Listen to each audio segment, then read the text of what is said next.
નમસ્કાર દોસ્તો, સુપરફાસ્ટ તાજા સમાચારમાં તમારું સ્વાગત છે। દેશ, દુનિયા અને ગુજરાતના તાજા, મોટા અને સૌથી મહત્વપૂર્ણ સમાચાર જાણીએ તે પહેલા તમે ચેનલમાં નવા હોય તો ચેનલને જરૂરથી સબસ્ક્રાઇબ કરીને વિડીયોને લાઇક કરી દેજો। સૌથી પહેલા દોસ્તો આપણે વાત કરીએ તો એસટી નિગમ દ્વારા ગુજરાતવાસીઓને મળી મોટી ભેટ। તો ગુજરાત એસટી નિગમ દ્વારા મન ફાવે ત્યાં ફરો નામની યોજના આગામી ઉનાળુ વેકેશન જોતા મૂકવામાં આવી છે। તો જે અંતર્ગત કોઈ પણ ગુજરાતી માત્ર ₹450થી લઈને ₹1450 સુધીમાં 4 દિવસથી લઈને 7 દિવસ સુધી સમગ્ર ગુજરાતના કોઈ પણ ખૂણે મુસાફરી કરી શકે છે। તો ગુજરાતભરના તમામ એસટી ડેપોમાં આ યોજના લાગુ કરવામાં આવી છે। તો દોસ્તો બીજા સૌથી મોટા સમાચાર સામે આવી છે। ગુજરાતના આ જિલ્લાઓમાં હીટવેવનું એલર્ટ જાહેર કરાયું। તો ગુજરાતમાં આજે તાપમાન 40 ડિગ્રી સેલ્સિયસ નજીક પહોંચવાની આશંકા છે। તો જેમાં અમરેલી અને જૂનાગઢ જેવા જિલ્લાઓમાં મહત્તમ તાપમાન 39 ડિગ્રીની આસપાસ રહે તેવી સંભાવના છે, જે સામાન્યથી થોડું વધારે ગણાય છે। તો આ ઉપરાંત આણંદ, ભરૂચ, બોટાદ, ખેડા, મોરબી, નર્મદા, રાજકોટ, સુરેન્દ્રનગર, તાપી અને વડોદરા જેવા જિલ્લામાં પણ તાપમાન 38થી 40 ડિગ્રી સુધી પહોંચે તેવી શક્યતાઓ છે। તો આવી સ્થિતિમાં આ વિસ્તારમાં રહેતા રહેવાસીઓને પણ ગરમીની અસરોનો સામનો કરવો પડી શકે છે। તો દોસ્તો ત્યાર પછી આગળ વધુ એક સૌથી મોટા સમાચાર મળ્યા છે। મિલકત દસ્તાવેજોની નોંધણી અંગે ગુજરાત સરકારનો મોટો નિર્ણય। તો વેચાણમાં લીધેલા પરિપત્ર 1 અને 2 અનુસાર દસ્તાવેજોમાં મિલકતોના એક સાઈડથી તથા સામેની બાજુથી લીધેલા 5x7 સાઇઝના કલર ફોટોગ્રાફને મિલકતના વર્ણનવાળા પૃષ્ઠ પછી તરત પૃષ્ઠ ઉપર ચોંટાડવું, તેમજ ફોટાની નીચે મિલકતોનું પોસ્ટલ સરનામું લખીને દસ્તાવેજ લખી આપનાર અને લખી લેનાર પક્ષકારો પણ પોતાની સહી કરી દસ્તાવેજોના ભાગ તરીકે લગાવવાના રહેશે તેવી પણ સૂચનાઓ આપવામાં આવી છે। તો દોસ્તો બીજા સૌથી અગત્યના સમાચાર સામે આવ્યા છે। કોંગ્રેસની 9મી તારીખે રિવરફ્રન્ટ ખાતે અધિવેશન યોજાશે। જ્યાં દોસ્તો ગુજરાતમાં આશરે 64 વર્ષ બાદ કોંગ્રેસનું રાષ્ટ્રીય અધિવેશન આગામી તારીખ 8 અને 9 એપ્રિલના રોજ અમદાવાદમાં યોજાશે। તો આ કાર્યક્રમની શરૂઆત તારીખ 7 એપ્રિલથી થશે। તો 7 એપ્રિલની સાંજે 7 વાગે સાબરમતી રિવરફ્રન્ટ ખાતે સાંસ્કૃતિક કાર્યક્રમ પણ યોજાશે। તો 8 એપ્રિલે સવારે 11 વાગે શાહીબાગ સ્થિત સરદાર સ્મારક ખાતે પણ કોંગ્રેસ વર્કિંગ કમિટીની બેઠક મળશે। ત્યારે 9મી એપ્રિલે કોંગ્રેસનું રાષ્ટ્રીય અધિવેશન સાબરમતી રિવરફ્રન્ટ ખાતે શરૂ થશે।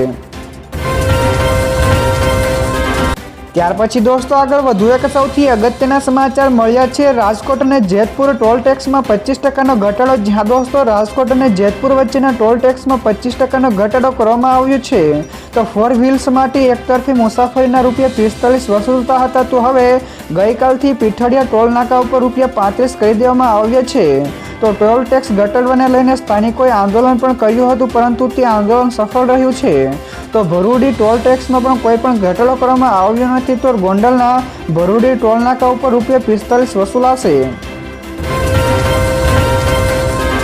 ત્યારબાદ દોસ્તો ફટાફટ આગળના બીજા સમાચાર વિશે વાત કરવામાં આવે તો રાજ્યના માર્કેટિંગ યાર્ડોમાં વાર્ષિક હિસાબ કિતાબની કામગીરી માટે આગામી 25-26 તારીખથી લઈને 31 માર્ચ સુધી રજા જાહેર કરાઈ છે। જ્યાં દોસ્તો જૂનાગઢ માર્કેટિંગ યાર્ડમાં પણ 6 દિવસની રજા જાહેર કરાઈ છે।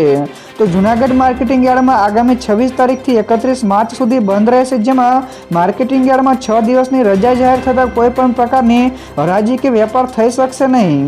તો માર્કેટિંગ યાર્ડમાં વાર્ષિક હિસાબ કિતાબની કામગીરી માટે આગામી 26 થી 31 માર્ચ સુધી રજા જાહેર કરવામાં આવી છે। તો યાર્ડમાં ખેડૂતો માટે આશીર્વાદ રૂપ છે।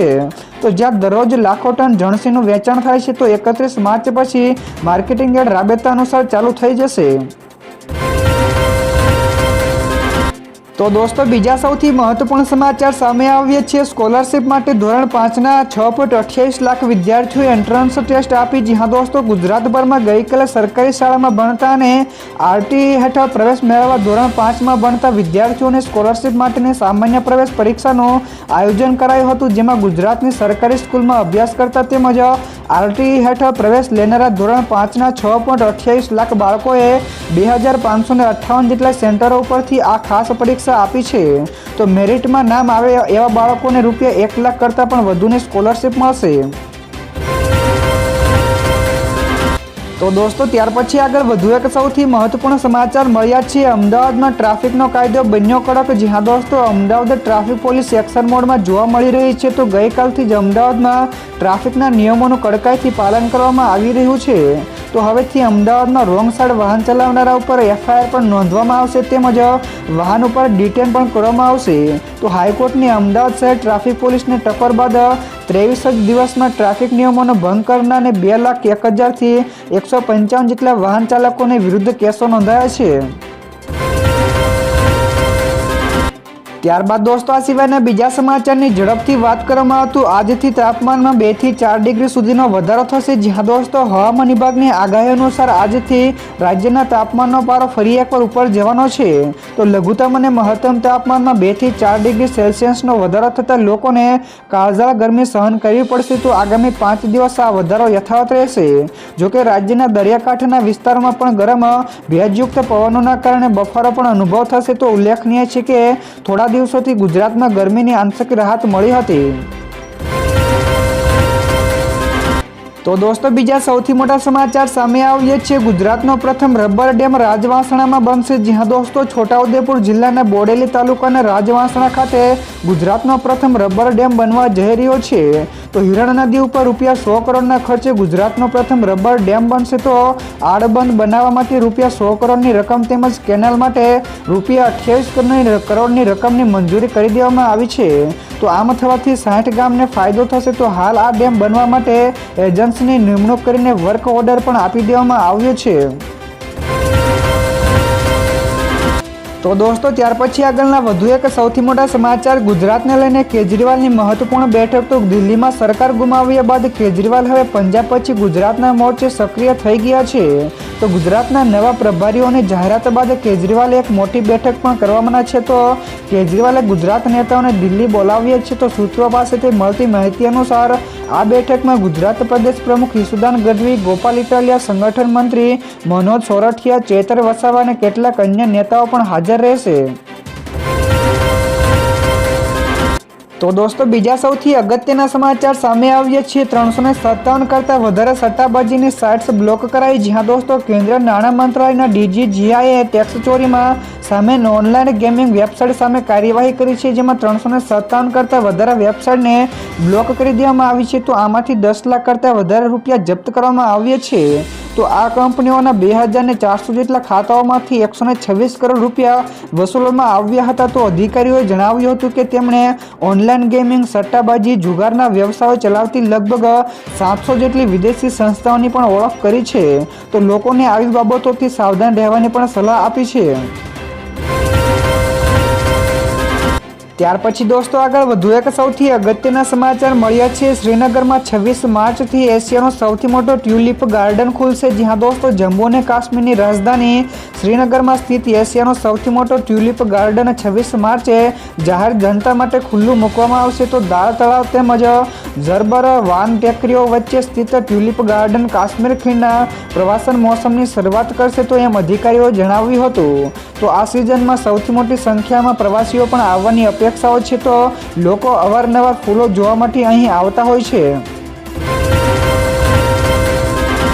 ત્યારબાદ દોસ્તો ફટાફટ આગળના બીજા સમાચાર વિશે વાત કરવામાં આવે તો ખંભાતના દરિયો શહેરથી માત્ર 700 થી લઈને 800 મીટર જ દૂર છે। જી હા દોસ્તો, ખંભાતના અખાતીય વિસ્તારમાં દરિયાઈ ભરતીના કારણે મોટા પ્રમાણમાં જમીન ધોવાણની ગંભીર સમસ્યા સર્જાય છે। તો પૌરાણિક અને નવાબી નગરી તરીકે જાણીતા ખંભાતમાં એક સમયે 72 દેશોના વાવટા ફરકતા હતા અને તે વિશ્વનું પણ મહત્વપૂર્ણ બંદર હતું। તો હવે 40 વર્ષ બાદ ભૌગોલિક કારણો અને ગ્લોબલ વોર્મિંગના કારણે દરિયો ફરી એકવાર ખંભાત શહેર તરફ આગળ વધી રહ્યો છે। તો દોસ્તો બીજા સૌથી મહત્વપૂર્ણ સમાચાર સામે આવ્યા છે। ગાઝા પટ્ટીમાં ફરી એકવાર બોમ્બ મારો તો 85 કરતાં વધારે લોકોના મોત થયા। જી હા દોસ્તો, ઇઝરાયેલે ગાઝા પટ્ટીમાં બોમ્બ વર્ષા કરતાં ઓછામાં ઓછા 85 કરતાં વધારે પેલેસ્ટાઈનીઓને મારી નાખ્યા છે। તો તેણે હમાસના લશ્કરી થાણાઓ પર ઉપરાંત અનેક ઘરો ઉપર પણ બોમ્બ અને મિસાઇલ વર્ષા કરતાં સમગ્ર ગાઝા શહેર અને ગાઝા પટ્ટીના વિસ્તારો ખંડેર બની ગયા છે। તો આ પૂર્વે ઇઝરાયેલી સેનાએ પેલેસ્ટાઈનીઓને ઉત્તરમાં પણ જતા મેન્સ હાઈવેનો ઉપયોગ ન કરવાની પણ કડક ચેતવણી આપી હતી અને કહ્યું હતું કે માત્ર દક્ષિણનો કોસ્ટલ રોડ એટલે કે સમુદ્ર તટનો માર્ગ પણ તમે વાપરી શકશો।